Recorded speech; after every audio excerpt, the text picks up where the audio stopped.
کا آسرا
اسلام علیہ جناب مولانا عبدالمشکور صاحب اور یہاں فرش اعظم پر موجود سبھی حضرات، السلام علیکم ورحمۃ اللہ وبرکاتہ۔ جیسا آپ نے بتایا، آج کی فرش اعظم جناب سید علی منیر صاحب کو کئی سارے ثواب کے لیے منعقد کی گئی ہے۔ مجھے جو یہاں بڑے بھائی لوگ موجود ہیں انہوں نے حکم دیا کہ ان کا کچھ تذکرہ کیا جائے، اور آپ حضرات جانتے ہیں آج کی مجلس ڈاکٹر حسن علی صاحب کے پاس فرمائیں گے، جو بس تقریباً 5 منٹ میں اور اس سے کم نہیں ہمارے درمیان تشریف لے آئیں گے۔ حضرات جناب سید علی منیر صاحب جو لوگ ان کی شخصیت سے واقفیت رکھتے ہیں بہت اچھے سے جانتے ہیں کہ نہایت ملنسار شخصیت تھے، خوش اخلاق شخصیت تھے، سماجی اور معاشرے سے متعلق جو بھی ان کے فرائض تھے ان کو بخوبی انجام دیا کرتے تھے، چاہے دلی میں ہو چاہے امروہہ میں ہو، زیادہ تر پروگرامس میں شرکت کرتے تھے۔ حالانکہ پچھلے کچھ سال سے کافی امیر تھے، سہارے سے چلنا پڑتا تھا، وزن کافی بڑھ چکا تھا، لیکن اس کے باوجود بھی زیادہ سے زیادہ جگہوں پر شرکت کرتے تھے۔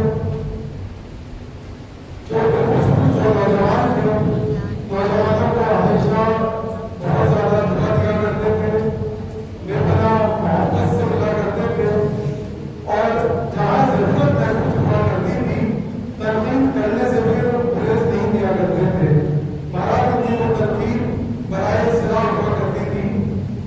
جیسا فرمان بھائی نے بتایا کہ تنظیم مقدم امروہہ دہلی رجسٹرڈ کے سابقہ صدر رہے، نائب صدر رہے اور سرپرست رہے، اور سرپرست ہونے کا صحیح طریقے سے احاطہ کیا۔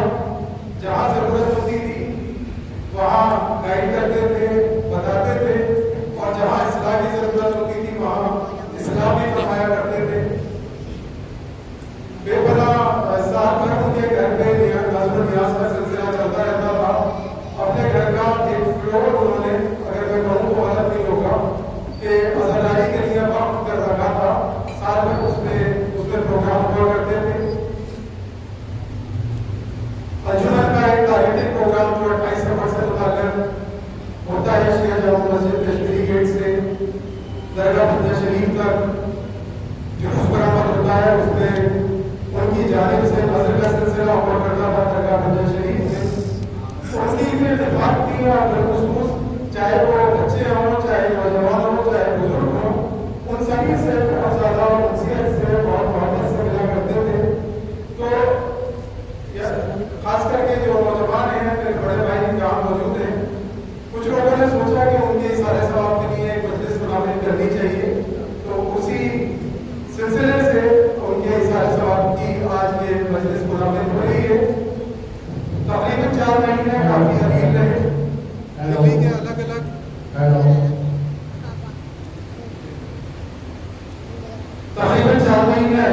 دلی کے الگ الگ ہاسپٹلس میں علاج رہا۔ بچوں نے، ان کے بھانجے یہاں موجود ہیں، شادیب صاحب بیٹھے ہیں، ڈرائیور بیٹھے ہوئے ہیں، انہوں نے پورے طرح فرض انجام دیا اور ان کا اچھی سی جگہ اچھی سے اچھی طریقے سے علاج کرایا۔ ایک آفرات کے بلندر لانے سے لحاظ سے اگر آپ آنے جناب کو پرسن سنائیں گے تو حضرات ایک مکمل ایک مومنزاد شخصیت تھے، ہمارے درمیان سے رخصت ہو گئے۔ ہم ان کے درجات کی بلندی کے لیے دعا کرتے ہیں اور پروردگار کی بارگاہ میں دعا کرتے ہیں کہ ان کو جوار معصومین علیہ السلام میں جگہ عطا فرمائے۔ آپ حضرات سے ایک سورہ فاتحہ کی گزارش ہے۔ سید علی نقوی ابن سعید حسن صاحب۔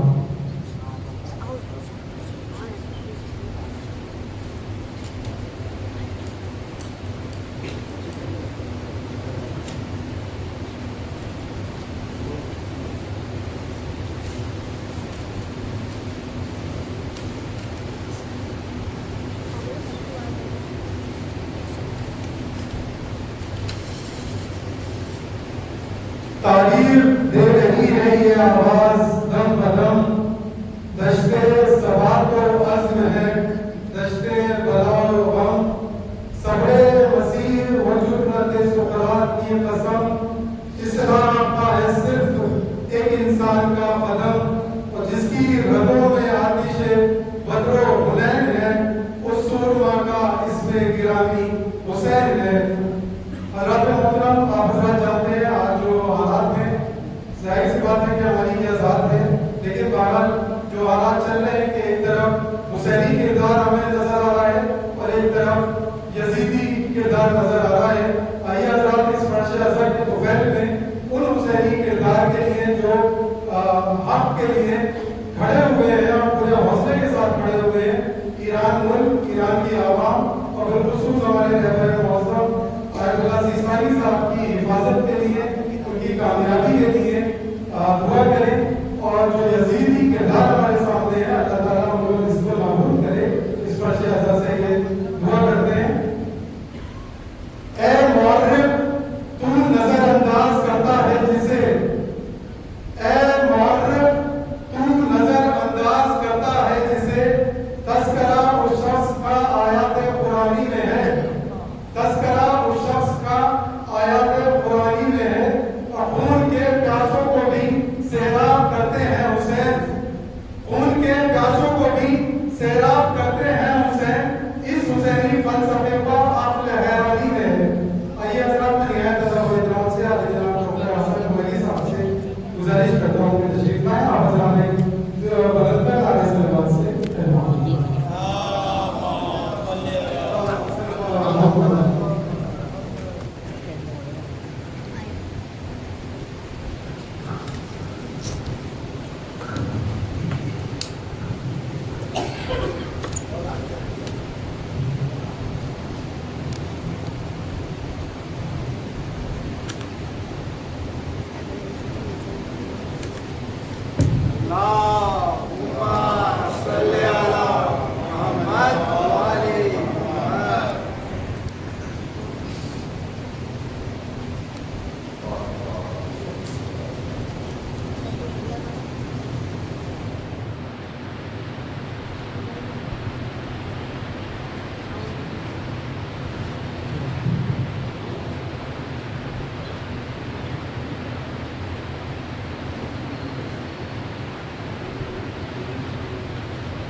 والأنفس والثمرات وبشر الصابرين الذين إذا أصابتهم مصيبة قالوا إنا لله وإنا إليه راجعون أولئك عليهم صلوات من ربهم ورحمة وأولئك هم المهتدون صدق الله العلي العظيم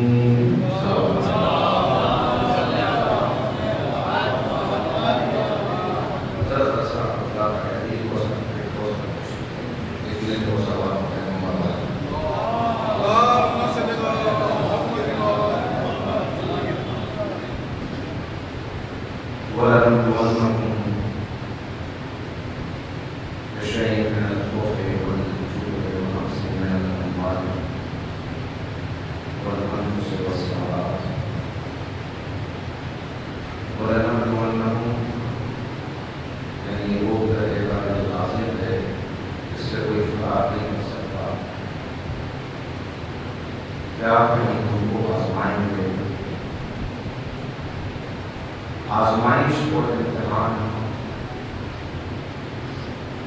انسان کے لیے قدم قدم پر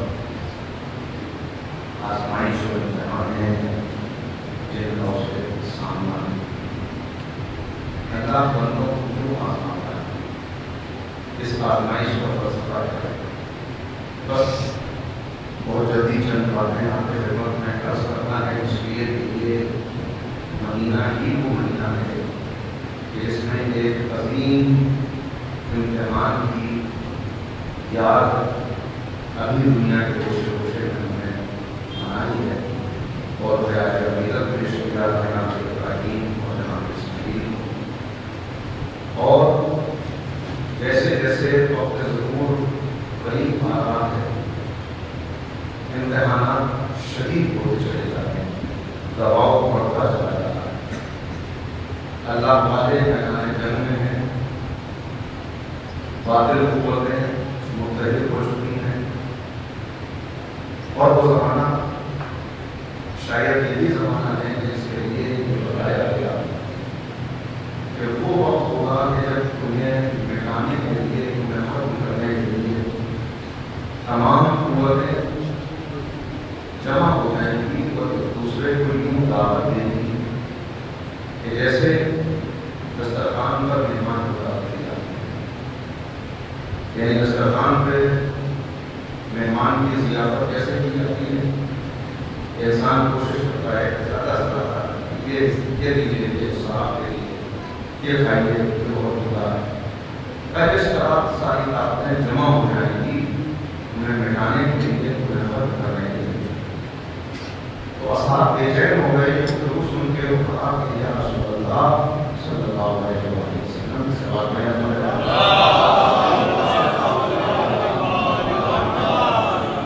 ایسا کیوں ہوگا کیا ہماری تعداد اس وقت کم ہو جائے گی کئی تعداد تو ہماری اس وقت بہت ہو گئی لیکن اسے سمندر پہ آیا ہوا جہاز ہوتا ہے کہ جسے دیکھو تو بہت محسوس ہوتا ہے کہ پورا پہاڑ ہے نظر آ رہا ہے لیکن اس کے حقیقت کوئی نہیں بالکل اسی طرح تمہارا وہ داغ ختم ہو جائے گا دشمن کے دل سے تمہارا دبدبا نکل جائے گا کیا رسول اللہ ایسا کیوں ہوگا سبب اس کا کیا ہے اس کا سبب ایسا کیوں ہوگا کہ ایسا اس لیے ہوگا کہ تم وہن میں مبتلا ہو جاؤ گے وہن کسے کہتے ہیں یعنی دو خرابیاں تمہارے اندر پیدا ہو جائیں گی حب الدنیا اور کراہیت الموت ایک تو موت سے خوف زدہ ہو جاؤ گے اور دوسرے دنیا کی محبت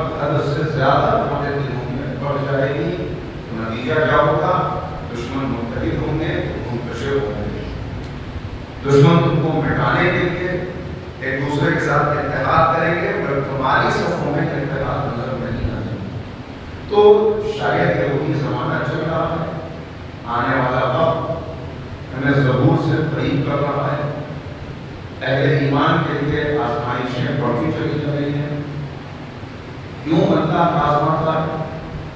ایک تو واضح طور پر یہ بتا دیا گیا کہ تمہارا آزمانا، وہ تم کو آزمایا گیا اس دعوے ایمان کی وجہ سے تم کو آزمایا جا رہا ہے۔ تم مومن ہو تو مومن ہونا ہی تمہاری آزمائش ہے۔ لوگوں نے یہ گمان کر دیا، یہ سمجھ لیا کہ صرف زبانی دعوے ایمان یہ کافی ہو جائے گا اور ان کو آزمایا نہیں جائے گا۔ نہیں، لازماً ان کو آزمایا جائے گا۔ حسب الناس ان يقولوا آمنا وهم لا يفتنون لقد فتنا الذين من قبلهم۔ ہم نے ان سے پہلے والوں کو بھی آزمایا ہے، ہم ان کو بھی آزمائیں گے۔ تو آزمائش ہر آنے والے دن کے ساتھ بڑھتی چلی جا رہی ہے۔ ایک تو ذرا سا یہ بس جلدی سے آپ کی خدمت میں عرض کروں کیوں اللہ رب العزت آزماتا ہے، اس آزمائش کا فلسفہ کیا ہے، امتحان لیا کیوں جاتا ہے، کیوں گزارا جاتا ہے امتحان؟ اس کے جوابات بہت سے ہو سکتے ہیں، لیکن میں نے عرض کیا کہ ایک تو سبب یہ کہ اگر تم مومن ہو تو پھر یاد رکھو کہ صرف دعوے ایمان تمہارا زبانی کافی نہیں ہے۔ جب تک تم امتحان سے گزر نہ جاؤ، تم ثبوت نہ پیش کر دو کہ تم واقعی مومن ہو۔ جتنا بڑا دعوے ایمان ہوگا اتنی ہی سخت آزمائش ہوگی، اتنا ہی سخت امتحان ہوگا، اور اس امتحان سے ثابت قدم گزرنا وہ کیسے ممکن ہوگا؟ یا ایھا الذین آمنوا ان تنصروا اللہ ینصرکم ویثبت اقدامکم۔ اے صاحبان ایمان، تم کو نسخہ کیمیا بتائے دیتے ہیں، تمہیں وہ وظیفہ بتائے دیتے ہیں جو تم کو ہر امتحان سے ثابت قدم گزار دے۔ تم اللہ کی راہ میں کھڑے ہو جاؤ، اللہ کے ناصر بن جاؤ۔ ذرا غور کیجیے گا، وہ جو کن فیکون کا مالک ہے، وہ جو قادر و قدیر ہے، کیا بندہ اس کی بھی کوئی مدد کر سکتا ہے؟ بندے کی بھی کوئی حیثیت ہے کہ رب کی مدد کرے؟ لیکن یہ تقاضا قرآن کریم ہم سے کر رہا ہے، ان کو آزمایا جائے گا، اور یہ ثابتہ قوموں سے بھی کیا گیا۔ جناب عیسیٰ علیہ السلام نے جب دعوت دی اور اس دعوت پر لبیک کہنے والے بہت کم نکلے، وہ تمام افراد، وہ تمام لوگ کہ جو جناب عیسیٰ کے ظہور کی خبر دیا کرتے تھے کہ اب عیسیٰ آئیں گے، وہ جناب عیسیٰ کا انتظار کر رہے تھے، دعوت دے رہے تھے، بعثت ہوگی تو نصرت کرنا۔ لیکن جب جناب عیسیٰ آئے تو سب سے پہلے مقابلے پر آنے والے وہی تھے۔ کیوں؟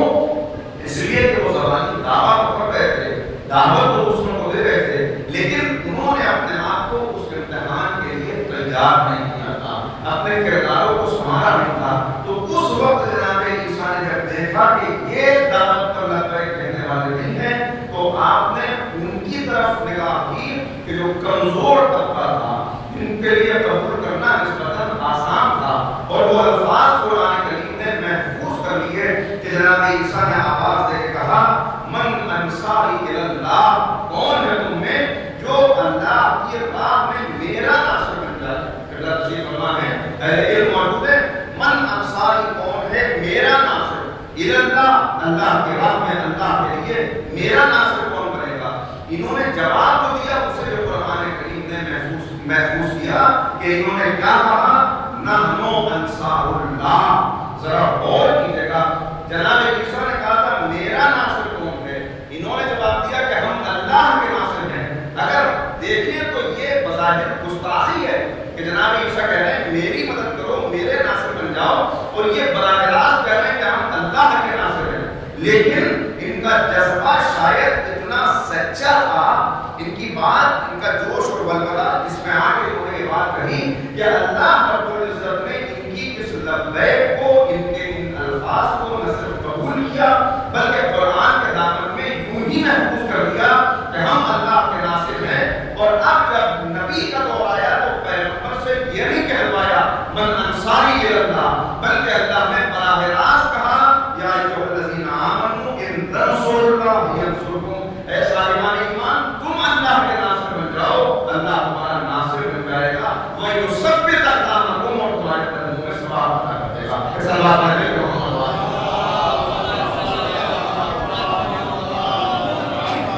حالانکہ جن حوالین نے یہ دعویٰ کیا تھا، وہ یہ کہا تھا کہ ہم اللہ کے انصار ہیں، وہ بھی ثابت قدم نہ رہ سکے۔ ایک مرحلے تک انہوں نے نصرت کی، مدد کی اور نصرت کا حق ادا کیا، لیکن انہی میں کا ایک شخص تھا کہ جس نے مخبری کی، جو جاسوس بنا، اور انہی میں کا ایک تھا کہ جب جناب عیسیٰ نے خبر دی کہ تم سب بہک جاؤ گے، ٹھوکر کھاؤ گے، پھسل جاؤ گے، تو اس کا نام پطرس لکھا ہے کہ پطرس نے آگے بڑھ کے کہا کہ اے نبی اللہ، سب بہک جائیں، سب ٹھوکر کھا جائیں، مگر میں ٹھوکر نہیں کھاؤں گا، میں اس آزمائش میں ثابت قدم رہوں گا، اپنا خون بہا دوں گا، اپنی جان دے دوں گا آپ کے لیے، اللہ کی راہ میں سب کچھ قربان کر دوں گا۔ مگر جناب عیسیٰ نے کہا، رات کو یہ گفتگو ہو رہی تھی کہ صبح کا سورج نکلنے سے پہلے پہلے اور صبح مرغ کے اذان دینے سے پہلے پہلے 3 مرتبہ ٹھوکر کر کھائے گا۔ نتیجہ یہ ہوا کہ جب جناب عیسیٰ کو گرفتار کیا گیا اور ان لوگوں کو شک ہوا کہ یہ جناب عیسیٰ کا ساتھی ہے، تو اس سے سوال کیا کہ کیا تم ان کے ناصر ہو، کیا تم ان کی اطاعت کرنے والے ہو؟ تو اس نے صاف انکار کر دیا۔ یہ پہلی ٹھوکر تھی۔ پھر کچھ اور لوگ آئے، انہوں نے کہا نہیں نہیں، یہ ضرور ان کا نصرت کرنے والا ہے، اس نے پھر انکار کر دیا۔ اور جب تیسرا موقع آیا، تیسری مرتبہ پوچھا گیا، تو نہ صرف اس نے انکار کیا بلکہ جناب عیسیٰ کے لیے زبان پر گالیاں بھی لایا، گستاخی بھی کی، اور یہ ادھر جناب عیسیٰ کی شان میں گستاخی کر رہا تھا، ادھر مرغ اذان دے رہا تھا، یعنی ناکام ہو گیا۔ یہ ناکام ہونے والوں کے واقعات کو کیوں قرآن نے محفوظ کر دیا؟ یہ دعویٰ کرنے والے کی باتوں کو کیوں بیان کر دیا؟ یہ اس لیے بیان کیا کہ تمام انتظار کرنے والے اور تمام ظہور سے قریب ہونے والے یہ یاد رکھیں کہ ظہور سے پہلے کا وقت دعویٰ کرنا آسان ہوتا ہے، لیکن جب میدان جنگ پکار رہا ہو، جب آزمائش آئے اور اس وقت دین تقاضا کرے، بتاؤ ہماری راہ میں کیا پیش کر سکتے ہو؟ اپنی جان دے سکتے ہو، مال پیش کر سکتے ہو، کیا پیش کر سکتے ہو؟ اس وقت ثابت قدم رہنے والے بلد دیانون سید الشہداء کے الفاظ، بہت کم لوگ ہیں جو اس وقت باقی رہ جاتے ہیں۔ تو یہ آزمائش ہے جو چلتی رہے گی۔ یہ آزمائش کا اللہ انبیاء کو آزماتا ہے، اور انبیاء کے مشابہ جو افراد ہوں، جو انبیاء کی سیرت اور انبیاء کے نقش قدم پہ چل رہے ہوں، ان کی سب سے زیادہ آزمائش ہوتی ہے۔ یہ آزمائش کیوں؟ تاکہ تمہارا ایمان ثابت ہو جائے۔ یہ آزمائش کیوں؟ تاکہ جب ایک مرتبہ تم کھڑے ہو جاؤ تو پھر اللہ بھی اپنے وعدے کو پورا کرے، اور پھر اللہ تمہاری نصرت کرے اور تمہیں فتح مبین نصیب ہو۔ اللہ کرے کہ اس وقت جو اللہ کی آواز پر کھڑے ہوئے ہیں، تو میدان میں ڈٹے ہوئے ہیں، بہت جلدی فتح مبین کی خبر آئے اور یہ شروع میدان میں آئے۔ ایک میرے صلوات پڑھیں محمد صلی اللہ علیہ وسلم۔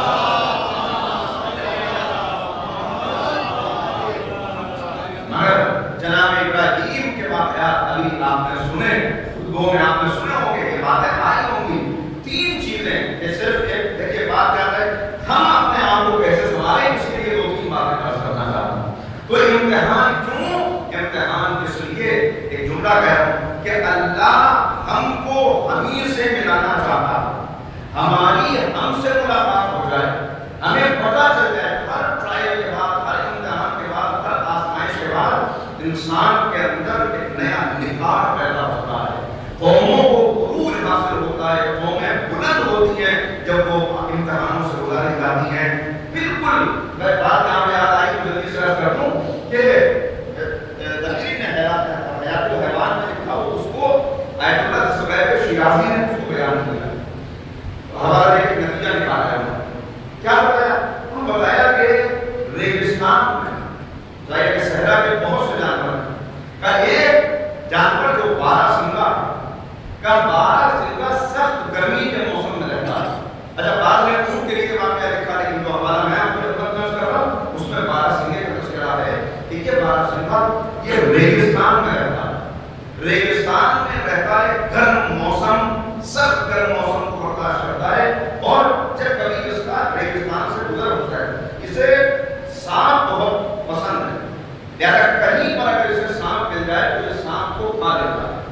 کا سانپ کو کھانے کے بعد گرم موسم، گرم ماحول اور سانپ کو گوشت اس نے کھایا تو اس کو بہت سخت گرمی لگتی ہے، بہت سخت پیاس لگتی ہے، لیکن اللہ نے اس کو یہ علم عطا کیا ہے کہ اگر اس وقت اس پیاس کے تقاضے کو پورا کرتے ہوئے یہ پانی کا ایک گھونٹ بھی پی لے تو یہ اسی وقت مر جائے پھر یہ زندہ نہیں رہ سکتا. کہا کہ چونکہ اس کی فطرت کے اندر بھی علم ہے اور اس نے سانپ کھایا ہے, پیاس بہت لگ رہی ہے, گرمی بہت زیادہ ہے, لیکن یہ برداشت کرتا ہے, یہ برداشت کرتا ہے, پانی نہیں پیتا, اتنا برداشت کرتا ہے کہ یہ زور سے آوازیں نکالتا ہے, چیختا ہے کہ پانی نہیں پیتا. کہا اس برداشت کے نتیجے میں جو یہ درد برداشت کرتا ہے, پیاس برداشت کرتا ہے, اپنے جذبات کو برداشت کرتا ہے, اپنی خواہشات کے خلاف عمل کرتا ہے, کہا اس کے نتیجے میں اس کی آنکھوں سے آنسو نکلتے ہیں اور وہ آنسو قدرت نے اس کی آنکھوں کے پاس کچھ گہرائیاں بنائیں, کٹورے سے بنائے, کہ وہ آنسو وہاں جمع ہو جاتے ہیں اور جمع ہو کے پھر وہ آنسو جم جاتے ہیں, وہ رطوبت منجمد ہو جاتی ہے. کہ اس نے اس سخت موسم میں پانی نہ پی کر جو برداشت کیا اور اس برداشت کے نتیجے میں اس کے بدن سے, اس کی آنکھوں سے جو رطوبت نکلی اور وہاں جمع ہوئی, کہا یہ دنیا کے ہر زہر کا تریاق, یہ دنیا کے ہر زہر کا تریاق ہے. اب آیت اللہ دستغیر شیرازی یہاں بہت اہم پیغام دیتے ہیں کہ جیسے اس کو پیاس لگتی ہے ویسے ہی ایک نوجوان کا جب وہ معاشرے سے گزرتا ہے تو اس کے اندر بہت سی پیاسیں ہیں جو اٹھتی ہیں, اندر کے تقاضے ہیں بہت سے کہ جو اس کے اندر مچلتے ہیں. باہر کا ماحول حملہ کر رہا ہے, دجالی نظام اس کے جذبات کو برانگیختہ کرنے کے لیے بے حیائی کا نظام کو عام کرتا ہے. ہر طرف بریانی ہے, ہر طرف بے حیائی ہے, fashion industry, music industry, film industry, یہ سب اس کو دعوت دے رہی ہے گناہ کی. لیکن جو جانتا ہے کہ یہ دنیا آزمائش گاہ ہے اور میں امتحان سے گزر رہا ہوں, وہ جناب یوسف کی سیرت پر چلتے ہوئے ثابت قدم گزر جاتا ہے, برداشت کرتا ہے, مگر اپنے ان جذبات کی تسکین کے لیے خالص پانی چھوڑ کر, آب حیات چھوڑ کر کبھی نالی کے اندر منہ نہیں ڈالتا, کبھی غلیظ پانی نہیں پیتا. کہ اس برداشت کے نتیجے میں اللہ اس کی شخصیت کو بلند کرتا ہے اور وہ نفس سے کمال کا سفر طے کر کے ایک حقیقی مومن اور ایک مرد کامل بن جاتا ہے. صلی اللہ علیہ وسلم.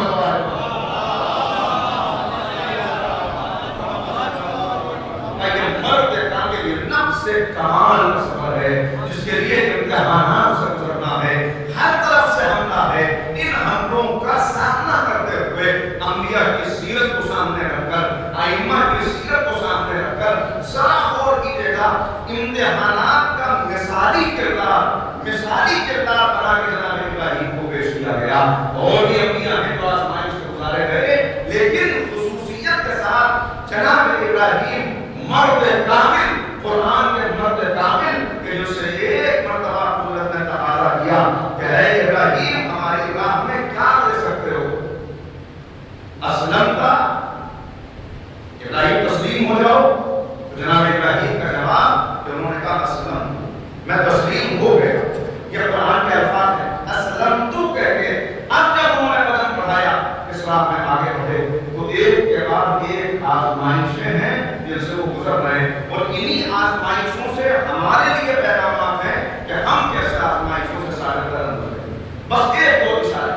لیکن سب سے پہلی بات, بہت سارے امتحانات ہیں مگر دو کی طرف یا تین کی طرف اشارہ. یہ کتنا سخت امتحان تھا کہ اپنی زوجہ کو شیرخوار بچے کے ساتھ ایک ایسے ماحول, ایک ایسی سنگلاخ وادی میں چھوڑ دو کہ جہاں دور دور تک کوئی جانور نہ ہو, کوئی انسان نہ ہو. مگر جناب ابراہیم اس آزمائش سے ثابت قدم ہوئے. ذرا غور کیجیے گا, یہ پوری داستان کتنے لوگوں کے درمیان تھی؟ یا جناب ابراہیم جانتے تھے, یا زوجہ ابراہیم جانتی تھی, جناب ہاجرہ یا اسماعیل, یہ تین ہی افراد تھے. جناب ابراہیم چھوڑ کر واپس آ گئے. یہ صرف تین لوگ تھے کہ جو اس آزمائش سے گزر رہے تھے. نہ کوئی کیمرہ تھا, نہ کوئی پوسٹر تھا, نہ کوئی واٹس ایپ اور فیس بک تھا, کوئی نہیں تھا کہ اس امتحان کی نشر و اشاعت کرے اور بتائے کہ کن سخت آزمائشوں سے گزر رہے. لیکن یہ گزر رہے تھے اللہ کے لیے.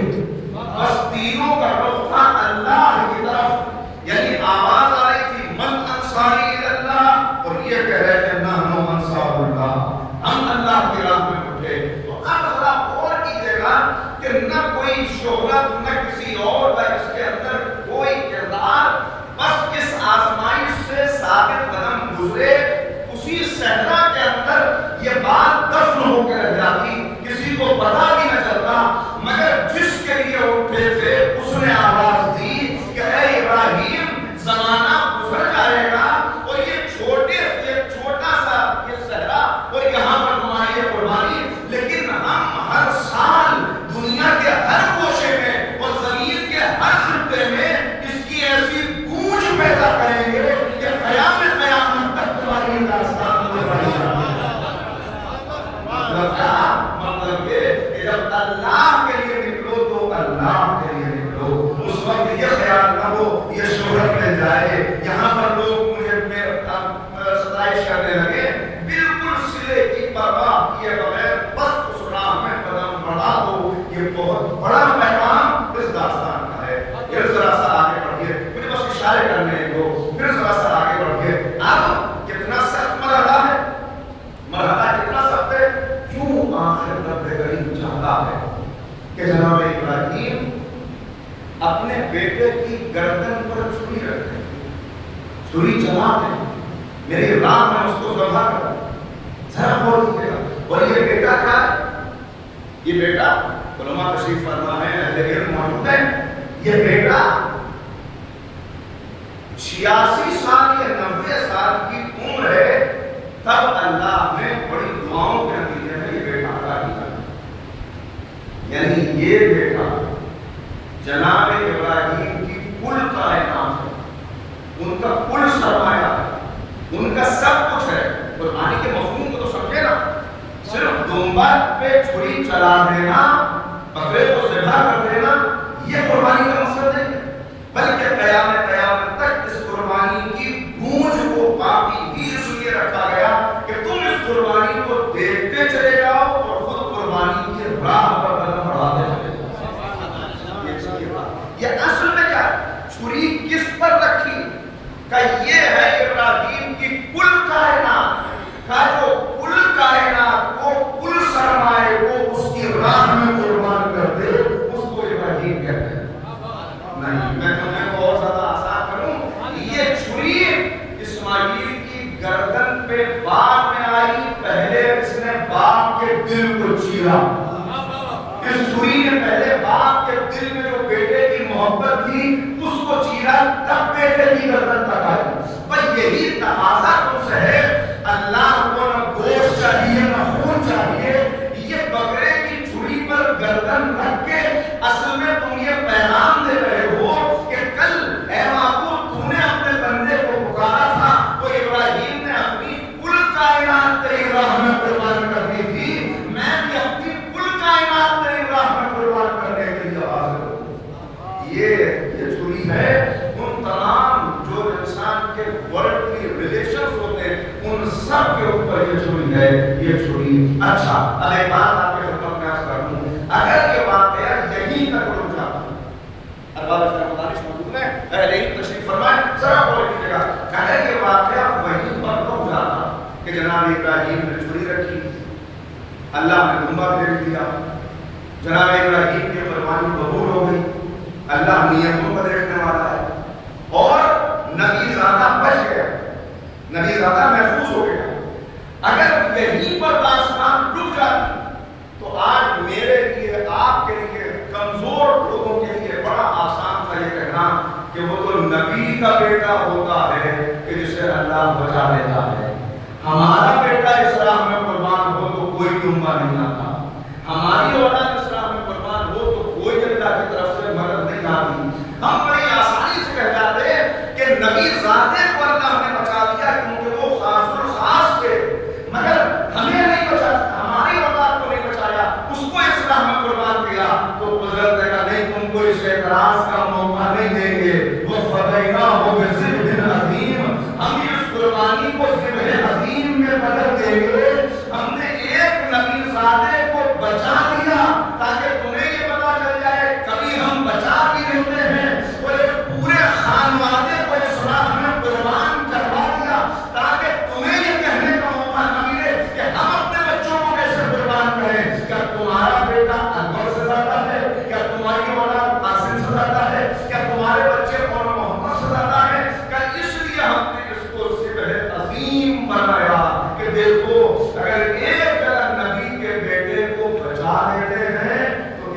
جگہ نبی کا بیٹا نہ صرف قربان ہو جاتا ہے بلکہ لاشا بھی برآمد ہوتا ہے، خون بھی بہتا ہے، سربینوں کے نظام میں ہوتا ہے، تاکہ تمہیں کل یہ کہنے کا موقع نہ ملے کہ ہم کیسے اس راہ میں قدم بڑھائیں کہ یہ قربانی کی تعلیم ہے، یہ قربانی کا جذبہ تم میں کب پیدا ہوگا، تم کب اس امتحان میں قدم گزرو گے، تمہاری اس لیے قرآن کریم بتا رہا کیا ہے الذین آمنوا وہاجروا وجاہدوا فی سبیل اللہ اعظم درجۃ عند اللہ، اللہ کے نزدیک بلند درجے والے کون ہیں؟ ان کے درجات بلند ہیں جو اللہ کی راہ میں، جو اللہ پر ایمان لاتے ہیں، پہلا پھر اس کی راہ میں ہجرت کرتے ہیں، دوسرا پھر اس کی راہ میں جہاد کرتے ہیں۔ اس جہاد میں کبھی وہ زندہ رہتے ہیں اور دشمن پر غالب آ جاتے ہیں، کبھی دشمن ان پر غالب آ جاتا ہے، مگر یاد رکھو چاہے کیسا ہی گوشہ تنہائی ہو، چاہے کوئی دیکھنے والا نہ ہو، لیکن اگر اس کی راہ میں یہ قربانی پیش کی جائے تو یہ قربانی ضرور ضرور اثر پیدا کرتی ہے۔ بلکہ سوچئے گا اور غور کیجیے گا، اے پروردگار تیری بارگاہ میں اتنا عرض کرنا چاہتا ہوں، ایک نبی زادے نے اپنی پیڑیاں لڑی تو پانی کا چشمہ جاری ہو گیا، زمزم ہوا پڑا، ایک نبی کا بیٹا تھا، اس کے پیڑیاں میں سے رگڑنے سے، پیڑیاں رگڑنے سے چشمہ پیدا ہو گیا۔ یہ وہ نواز رسول ہے جس نے لعاب اہل رسالت چوسا ہے۔ اے معبود، کیا اس کے ٹھوکر مارنے سے پانی کا چشمہ نہیں پیدا ہو سکتا؟ کہا یقیناً ہو سکتا ہے، مگر یاد رکھو وہاں جان بچانا مقصود تھا، یہاں حسین جان بچانے کے لیے نہیں آئے، دین بچانے کے لیے آئے۔ جب دین بچانا ہو تو جان کو قربان کرنا ہوتا ہے۔ اللہ کی آواز پر لبیک کہنا اور لبیک کہتے ہوئے آگے بڑھانا، کیا ہے یہ امتحانات؟ اور مجھے معاف کیجیے گا چونکہ مسلسل سفر بھی ہے، مجلسوں کا سلسلہ بھی چل رہا ہے، کہتا بس جلدی جلدی کوئی باتیں اس لیے زبان پہ گئی پسر جائے تو اس کے لیے پہلی آپ سے معافی چاہتا ہوں، ایک مرتبہ مجھے سلام پڑھتے ہیں۔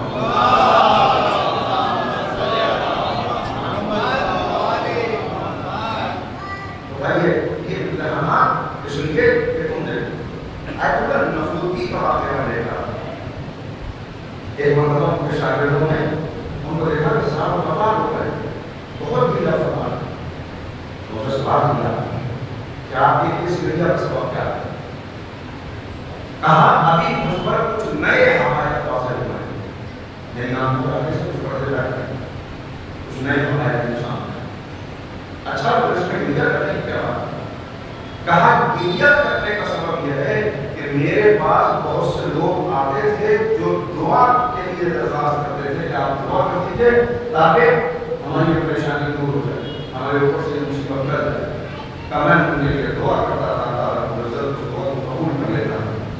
کہا مگر آج جب کچھ پردے ہٹے اور میں نے دیکھا کہ جو مصیبتوں سے گزرتے ہیں ان کے درجات اتنے بلند ہو جاتے ہیں، تو آج مجھے اس بات پر پچھتاوا ہو رہا ہے کہ کاش میں نے دعا کرنے کے بجائے ان سے یہ کہا ہوگا کہ پریشانیوں کو کیا کہ مصیبتوں کو برطرف کرنے کی دعا نہ کرواؤ، بلکہ یہ دعا کرواؤ کہ پالنے والے اس مصیبت میں ثابت قدم رہنے کی توفیق و صلاحیت بنائے۔ ہم اس امتحان سے ثابت قدم گزر جانے، یہ ہم کو صلاحیت دے دے، یہ ہم کو طاقت دے دے، اور یہ کب ممکن ہے کہ جب یہ رابطہ مضبوط ہو جائے، یہ رابطہ مضبوط قربان گاہ عشق میں کیسے اپنے آپ کو پیش کرو گے، اس کے لیے ہم بار بار تم کو ریاضت کے مقام سے بلائیں گے، امتحانات کے لیے تم کو تمہید ہوگی امتحانات کی۔ یہ نماز کیا ہے؟ یہ نماز تم کو آمادہ کرنا ہے۔ نماز مجھے معاف کیجیے گا کہ نماز ہماری زبان میں اکثر کیا ہوتا ہے کہ بچوں سے اگر سوال کریں بھائی نماز ہم کیوں پڑھتے ہیں، شاید زیادہ لوگوں کا جواب یہ ہوتا ہے ہمارے سے پڑھتے ہیں کہ اللہ کے عذاب سے بچ سکے، اللہ کے عذاب سے بچ سکے۔ مجھے معاف کیجیے گا لیکن یہ رخ پیش کرنے کے لیے آپ کو متوجہ کرنا چاہ رہا ہوں کہ اگر صرف یہی مقصد ہے نماز کا کہ اللہ کے عذاب سے بچ سکے تو اس سے زیادہ کمزور کوئی تعلق اور کوئی ربط نہیں ہو سکتا. اس لیے کہ نماز کا ایک مقصد بیان کیا گیا. نماز کو فَأَقِمِ الصَّلَاةَ لِذِكْرِي، اے میرے بندے نماز قائم کر میرے ذکر کے لیے. إِنَّ الصَّلَاةَ تَنْهَىٰ عَنِ الْفَحْشَاءِ وَالْمُنکَرِ. نماز اس لیے مقصد نماز کا کہ نماز بے حیائی سے بچاتی ہے، یعنی نماز کردار کو مضبوط کرتی ہے. تو اگر نماز صرف اس لیے پڑھتا ہے، یعنی صرف بس یہی ایک مقصد ہے کہ اللہ مجھ کو عذاب سے بچا دے اور میں مثال مبارک بات حاصل ہوں، تو یہ بالکل ایسا ہے کہ جیسے کوئی اپنے باپ کو جا کے سلام کرے. باپ بھائی کہ آپ نے کیوں سلام کیا؟ کہ میں سلام نہ کروں گا تو تماشا مارے. مجھے بتائیے کہ یہ تعلق کمزور تعلق نہیں؟ کیا انسان صرف اس لیے سلام کر رہا ہے آپ کو کہ اس کے توجہ سے میں بچوں؟ نہیں، میں سلام اس لیے کر رہا ہوں کہ وہ لائق سلام ہے. میں سلام اس لیے کر رہا ہوں کہ اسے محبت کرتا ہوں. میں سلام اس لیے کر رہا ہوں کہ ان کا احترام میرے دل میں ہے.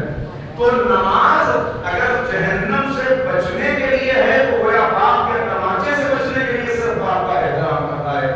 اگر نماز صرف جنت کو حاصل کرنے کے لیے ہے تو کہا ماں کو اس لیے سلام کیا کہ میں ان کو سلام کرتا ہوں تو وہ مجھے 500 روپے دیتے ہیں، اس لیے میں ان کو سلام کرتا ہوں. اب یہاں کا نماز ہے تم کو معراج تک لے جانے کے لیے. یار ایسی نماز پڑھو کہ اس نمازی تک آؤ جو اس حقیقت کو بتائے کہ معبود تیری عبادت نہ جنت کے خوف نہ جنت کے شوق میں کرتا ہوں، نہ دوزخ کے خوف سے کرتا ہوں. تجھے لائق عبادت پایا ہے تو تیری عبادت کرتا ہوں. جب کہ رب سلام کرنے کے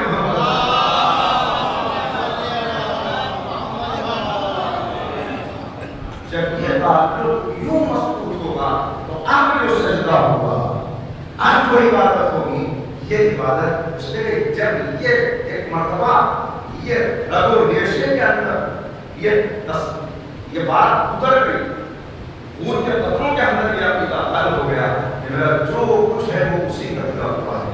قل ان صلاتی و نسکی و محیایا و مماتی للہ رب العالمین. میرا ہے سب کچھ اسی کا ہے. یہ جو زبان سے کہتے ہیں کہ انا للہ و انا الیہ راجعون، جب اس پر یقین کامل ہو گیا کہ میں اسی کی طرف سے ہوں، وہ اسی کی طرف میرے پاس ہی. جب اس میں یقین کامل ہوگا تو اب وہاں سے بات آئے گی کہ اگر واقعی اس پہ عقیدہ رکھتا ہے کہ ہماری طرف واپسی ہماری طرف سے گیا ہے تو پھر یاد رکھا نَبْلُوَنَّكُمْ بِشَيْءٍ مِنَ الْخَوْفِ وَالْجُوعِ. ہم تجھ کو آزمائیں گے اور تجھ کو پرچے امتحان بتائے دیتے ہیں کہ کیسے آزمائیں. کچھ اشارہ کیے دیتے ہیں کہ آزمائیں گے خوف کے ذریعے سے، بھوک کے ذریعے سے، مال کی کمی کے ذریعے سے، پھلوں کی کمی کے ذریعے سے، جان کے نقصان کے ذریعے سے. اور جو اس آزمائش میں ثابت قدم کرتے ہیں، یعنی جو واقعہ یہ جانتے ہیں کہ اللہ کے لیے ہم کھڑے ہو گئے، پھر کس کا حال ہے؟ پھر کسی کیا ہوا ہے؟ ان کا حال کیا ہے؟ ان کا حال کیا ہے؟ وہ صبر کرنے والے بشر صابرین، ان صبر کرنے والوں کو یہ خوشخبری سنا دیجیے الذین اذا اصابتهم مصیبہ، کہ ان پر یہ مصیبت آتی ہے، بھوک آئے، خوف آئے، جان جائے، تو وہ کوئی شکایت نہیں کرتے، شکوہ نہیں کرتے، کہتے ہیں انا للہ و انا الیہ راجعون. وہ فوراً ان کے درجات بتاتی ہے کہ کیا ہے؟ اولئک علیہم صلوات من ربہم ورحمہ. یہی وہ ہیں کہ جن پر رب کا درود و سلام ہے. اولئک هم المهتدون. اور یہی موہد اللہ کرام، یہی موہد اللہ کرام ہے اگر ہم آگے بڑھانے کا. اب جیسے میں نے عرض کیا، دیکھو صبر کرنے والوں کو یہ خوشخبری دے دی. اچھا صبر ہم نے کس کو سمجھا؟ ہم نے صبر کا ترجمہ کیا برداشت. ایک ہمارا صبر کا تصور ہے، جب قرآن کا صبر کا تصور ہے. ہمارا صبر کا تصور کیا ہے؟ میں نے برداشت کر دیا، جواب دینے کی سخت نہیں تھی، حکومت نہیں تھی، میں نے برداشت کر دیا. نہیں، صبر یہ نہیں ہے، بلکہ صبر کیا ہے؟ صبر کمزوری نہیں ہے، صبر طاقت، صبر قوت. قرآن کہہ رہا ہے وَاسْتَعِينُوا بِالصَّبْرِ وَالصَّلَاةِ، مدد مانگو، استعانت طلب کرو صبر سے اور صلاۃ سے. تو نماز کی طرف اشارہ ہو گیا کہ رب مضبوط اور صبر کی دو جملے ہیں. مدد طلب، پہلے تو یہی فرض کرنا، مدد کس سے مانگی جاتی ہے؟ کمزور سے مدد طلب نہیں کی جاتی، طاقتور سے مدد مانگی جاتی ہے. صبر سے مدد مانگنے کا قرآن حکم دے رہا ہے. صبر سے مدد مانگنے کا قرآن حکم دے رہا ہے. علماء بیان کرتے ہیں کہ صبر کا ایک ترجمہ، ایک مفہوم روزہ بھی ہے. صبر حدیثوں میں صبر کے لیے آیا کہ صبر کیا ہے؟ صبر نصف ایمان ہے. مولا فرمایا کہ صبر کا ایمان کے ساتھ تعلق کیا ہے؟ کہ صبر کا ایمان کے ساتھ وہ تعلق ہے جو سر کا تعلق بدن کے ساتھ ہوتا ہے. یعنی اگر صبر نہ ہو تو گویا ایک ایسا جسم ہے جس کے اوپر سر نہیں ہے، جس پہ چہرہ ہی نہیں. تو صبر کو کہا گیا نصف ایمان. اور آگے مجلسی جملہ ہے کیا کرنا ہے، صبر کو کہا گیا نصف ایمان. قرآن کہہ رہا ہے صبر سے مدد مانگو. اب جملہ کہہ دوں کہ جب نصف ایمان سے مدد مانگنا بدعت نہیں ہے تو کل ایمان سے مدد مانگنا بدعت ہے. تم صبر کی راہ میں قدم آگے بڑھاؤ. صبر کی راہ میں قدم بڑھانے کا مطلب کیا ہے؟ کیسے بڑھو صبر کے ساتھ؟ صبر کے ساتھ بڑھنے کا مطلب یہ ہے آسان الفاظ میں کہ زمانہ کیا کہہ رہا ہے، لوگ کیا کر رہے ہیں، اس سب کو چھوڑ کر بس منزل مقصود کو سامنے دیکھتے ہوئے بڑھتے چلے جائیں. جس حال میں ہوں میں بڑھ رہا ہوں، جس حال میں ہوں میں آگے قدم بڑھ رہا ہوں، اس لیے کہ منزل صاف کر رہا ہے. کیا اور آسان کی بات کو یہ بالکل ایسا ہے جیسے ریت کا طوفان چل رہا ہے اور وہ طوفان ریت آنکھوں کے اندر منہ کے اندر آ جائے گا، لیکن انسان اس طوفان کی پرواہ کیے بغیر بس بڑھتا چلا جاتا ہے، بس آگے بڑھتا چلا جاتا ہے. اچھا پھر پالنے والے سب میں بولوں گا اس سے تیرا کیا فائدہ، میرے سمجھ کرنے سے تیرا کیا فائدہ. تو بات ہو گئی کہ ہم تم کو آزماتے ہیں، لیکن ایک بات اور یہاں پر بیان، یہ ابراہیم کا جناب ابراہیم کا امتحان کیا تو ایک کے بعد ایک امتحان، ایک کے بعد ایک امتحان. یہ کیوں اتنے امتحانات ہو گئے، اتنے امتحانات کیوں ہو گئے؟ لیکن یہ امتحان کبھی ہوتا ہے کہ اللہ چاہتا ہے کہ بندے کو گناہوں سے پاک کر کے اس کے درجات بلند کرے. کبھی ہوتا ہے کہ جب وہ سب کچھ چھوڑ دی فلسفہ اس وقت امتحان نہیں. ایک صرف مثال دیتا ہے، گھر میں والدین ہیں، 4 بیٹے ہیں. ان 4 میں ایک ایسا ہے کہ جو نہ اخلاق میں اپنا جواب کرتا ہے، نہ علم میں اپنا جواب کرتا ہے، ہر اعتبار سے لاسانی ہے. والدین کو فخر ہے، والدین کو ناز ہے کہ یہ بیٹا ہمارا. اب جس پر ناز ہے، گھر میں جب بھی کوئی مہمان آئے اس کے سامنے کہا یہ ہمارا بیٹا دیکھیے کتنا صالح ہے، یہ ہمارا بیٹا دیکھیے کتنا اخلاق والا ہے. آپ اس سے کوئی سوال کر کے دیکھیے. ایک مرتبہ مہمان آئے، اس کو پیش کر دیا، اس سے سوال کر دیا. دوسری مرتبہ کوئی آیا، اس کے سامنے پیش کر دیا. استاد کو بھی اس پر ناز ہے، والدین کو بھی اس پر ناز ہے، پڑوسی جو اس سے محبت کرتے ہیں ان کو بھی اس پر ناز ہے. ہر میدان میں اس کو پیش کر کے کہتے ہیں کہ اس کو دیکھ لیجیے. تو یہ والدین جو اس کو بار بار سامنے پیش کر رہے ہیں، یہ پیش اس لیے کر رہے ہیں کہ ان کو ناز ہے، ان کو یقین ہے کہ یہ ہمارا بیٹا ایسا ہے وہ ہر جگہ کامیاب ہوگا. اب سمجھیے کہ اللہ بار بار امتحان کیوں لیتا ہے؟ اس لیے کہ بعض بندے ایسے ہوتے ہیں جو اللہ کو اتنے پسند ہیں کہ ان بندوں کو ساری مخلوقات کے سامنے پیش کر کے کہتا ہے کہ دیکھو بھوک میں دیکھ لو، پیاس میں دیکھ لو، میدان میں دیکھ لو. یہ وہ بندے ہیں کہ گریں گے پھر کھڑے ہوں گے تو مجھے کو پکارے گا، زخموں سے چور ہو جائیں گے تب بھی مجھے کی آواز دیں گے. یہ بندے ہیں جن پر مجھے ناز ہے. ملائکہ ان بندوں کو دیکھو، جنات ان بندوں کو دیکھو، اے آنے والوں میرے ان بندوں کو دیکھو، ان بندوں کو دیکھو. میں چاہتا ہوں کہ تم دیکھو، لہذا ان کا تعارف کرا کے پھر ان کے درجے بیان کر دوں گا اور بتاؤں گا کہ راہ میں چلتے ہوئے کیسے اس درجے تک پہنچ سکتے ہو؟ یا ایتھا النفس المطمئنہ ارجعی الی ربک راضیۃ مرضیہ. دیکھو یہ ہے جو نفس مطمئن ہے. ہر امتحان سے تو ان قوموں کو آزماتا ہے جن پر نام ہوتا ہے، ان بندوں کو بار بار آزماتا ہے تاکہ لوگوں کے لیے، زمانے کے لیے مثالی کردار بیان کر سکے، ایک ایگزامپل سیٹ کر سکے کہ دیکھو یہ ہے.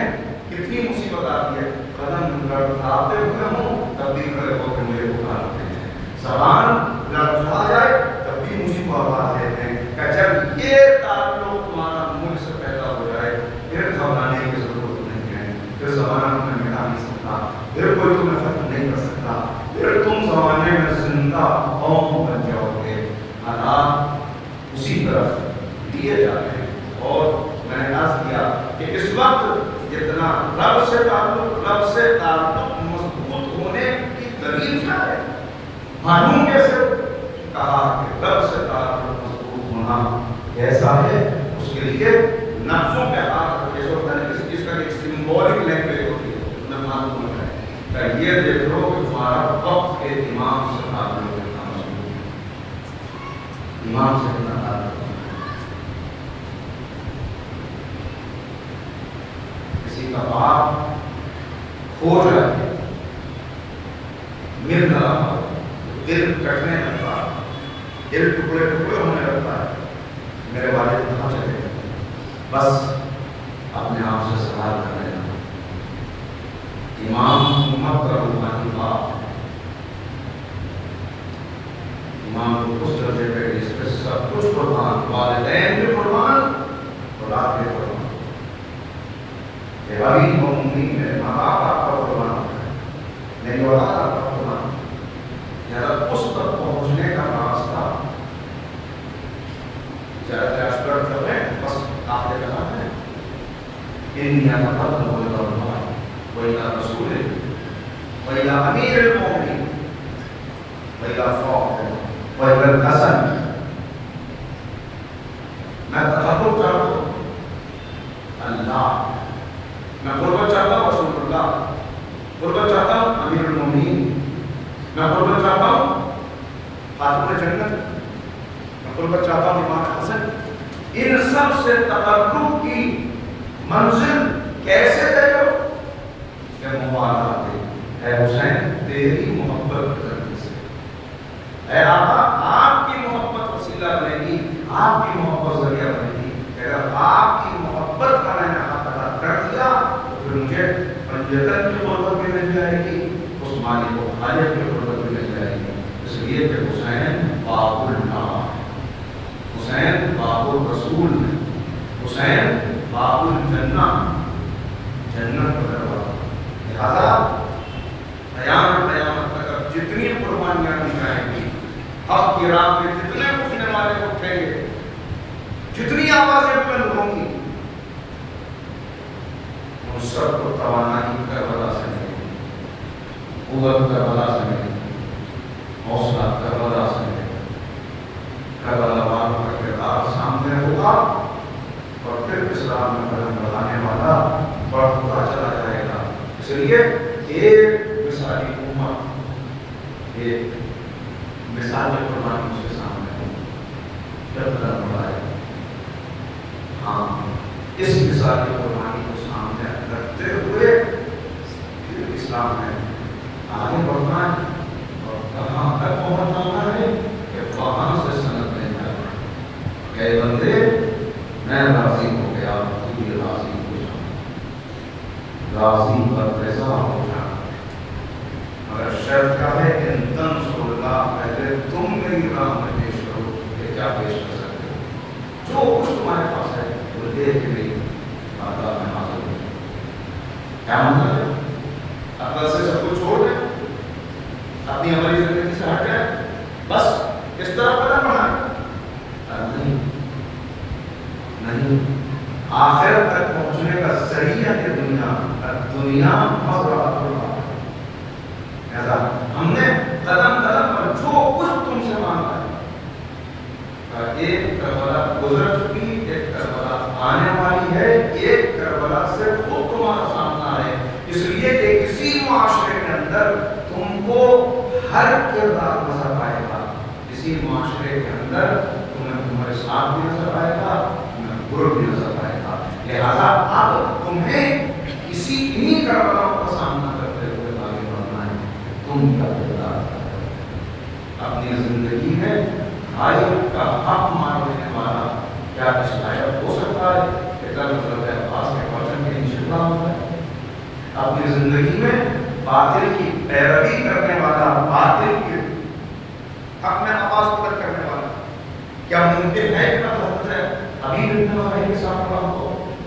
اس لیے بس دیکھتے ہوئے آگے چلنا۔ یہ مثالی کردار میں نے عرض کر دیا کہ روایات بتا دی، بس کرنا گفتگو روایات بتا دی کہ ادھر آقا نے بدن نکالا مدینہ سے، میں نے لکھا ہے کہ ابھی مدینے سے سفر کچھ ہی منزلوں کا طے ہوا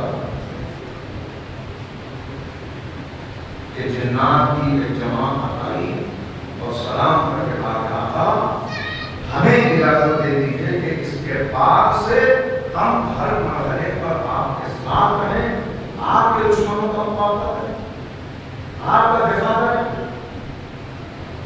امام نے کہا تمہاری اس نصرت کا جذبہ ہے، اس کا اجر تم کو اللہ کی طرف سے دے گا، مگر چلے جاؤ، مجھے تمہاری مدد کی ضرورت نہیں۔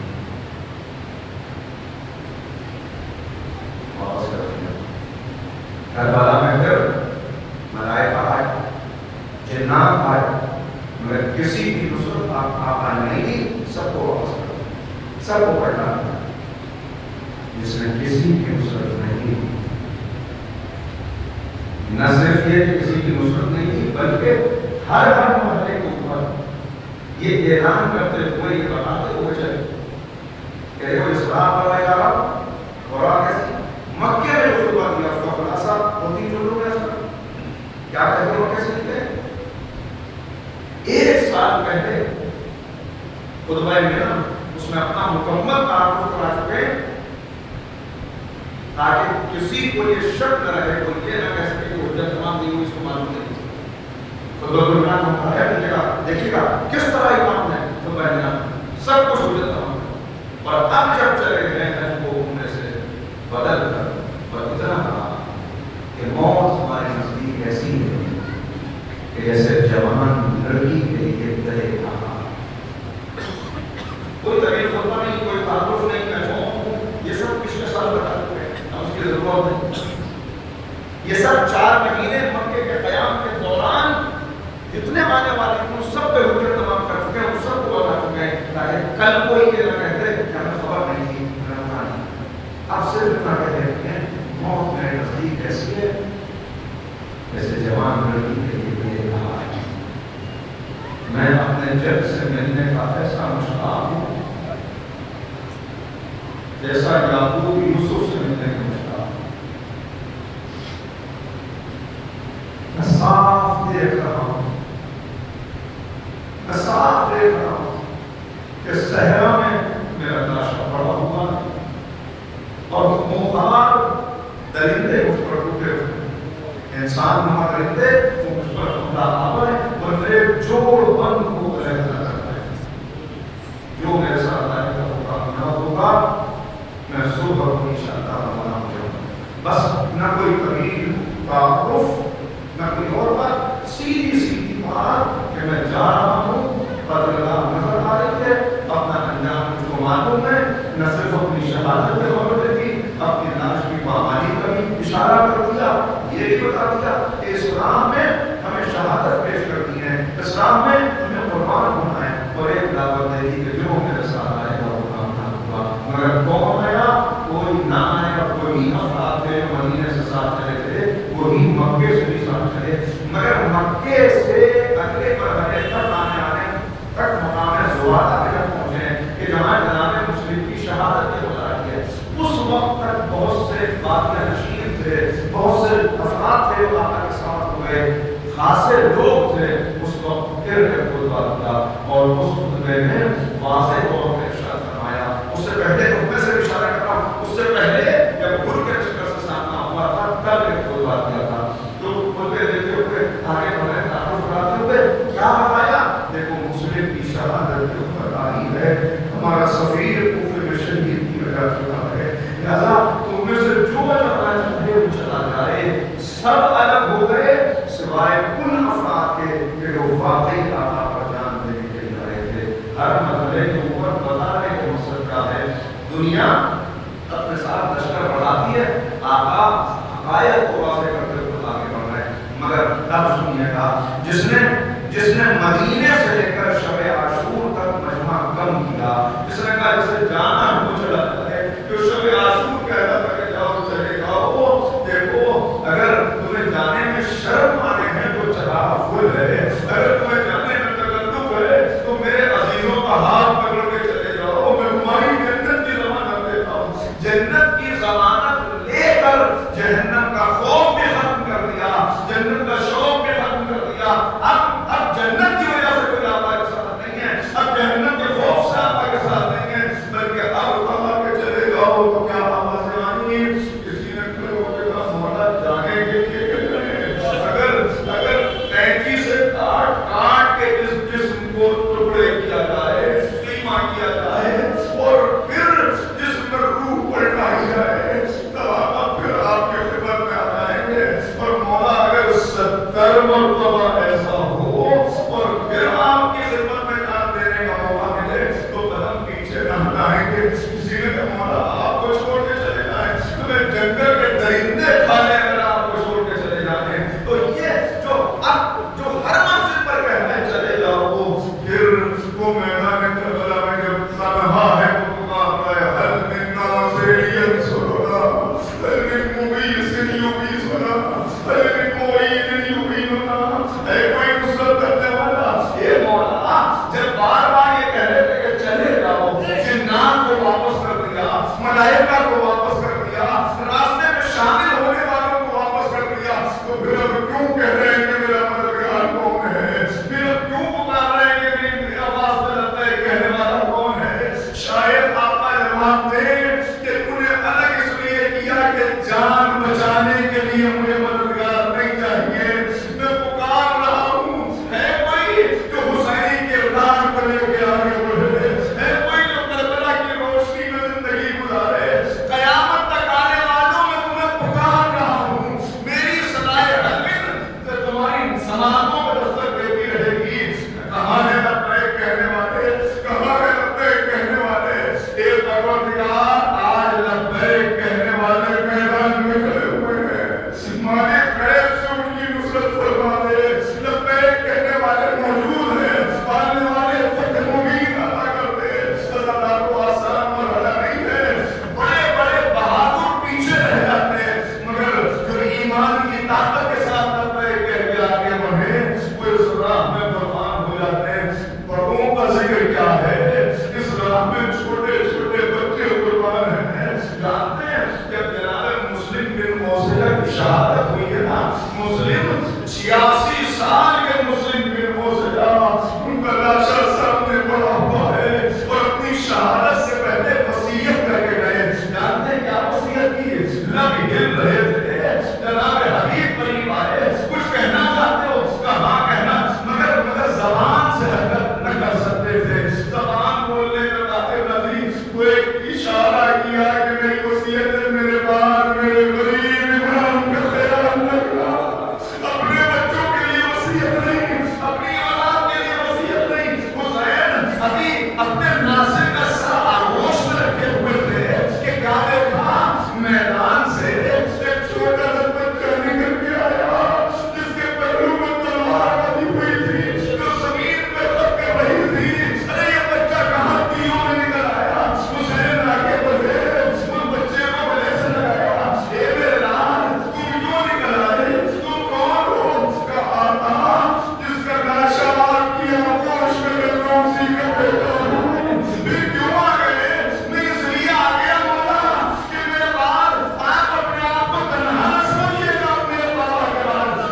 قاضی شعیب کے سپرد کر کے گئے تھے کہ انہیں کسی طرح مدینے پہنچوا دینا. اس مرحوم نے سرحد کوفہ پہ لا کے چھوڑ دیا کہ دیکھو ایک قافلہ جائے گا تم اس قافلے کے ساتھ چلے جانا. ننھے ننھے پیر رکھتے ہوئے بچے قافلے کی طرف چلے مگر قافلہ آگے بڑھ چکا تھا. واپس پلٹے کوفے کی گلیوں میں بھٹک رہے ہیں. گرفتار کر لیا گیا, قید خانے میں رکھا گیا. جانتے کیسا قید خانہ تھا؟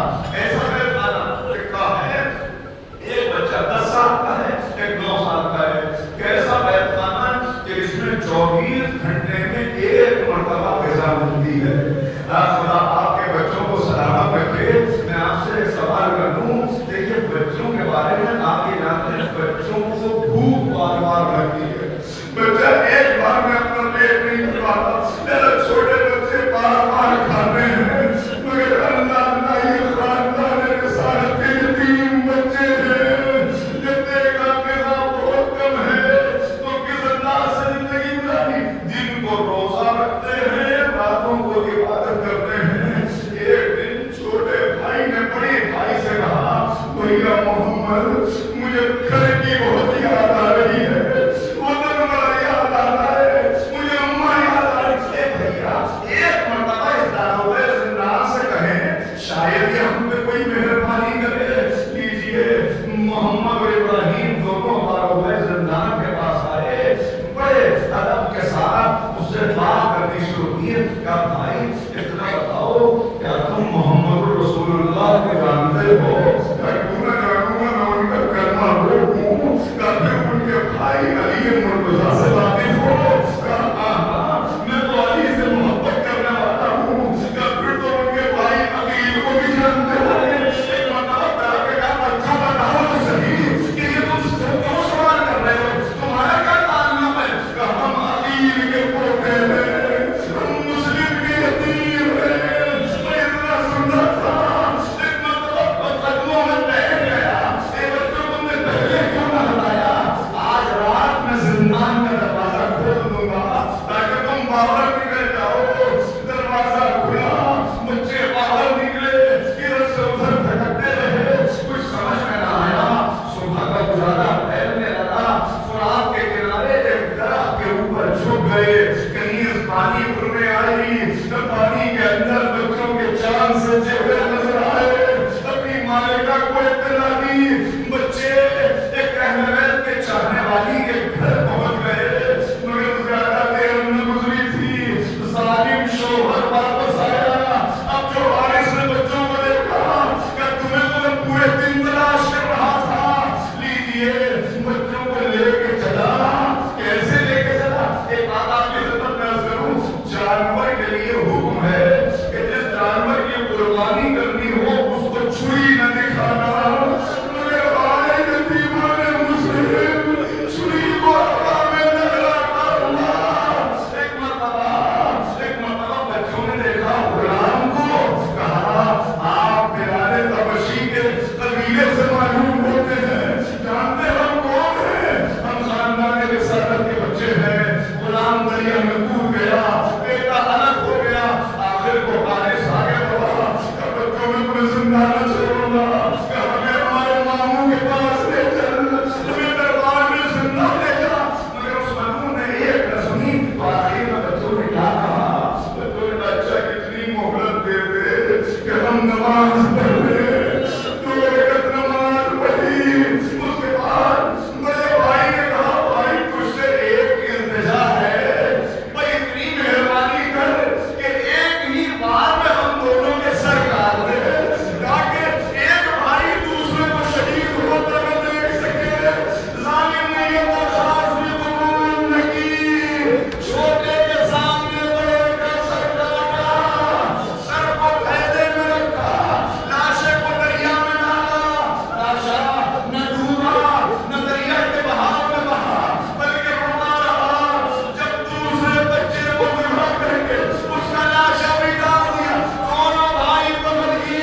امام رسول تعظیم سبحان اللہ ہمیں امام نے صحابہ امام شمار فرما ربنا حضرات ایک مرتبہ سورہ حمد اور تین مرتبہ سورہ اخلاص کی تلاوت فرما سید کریم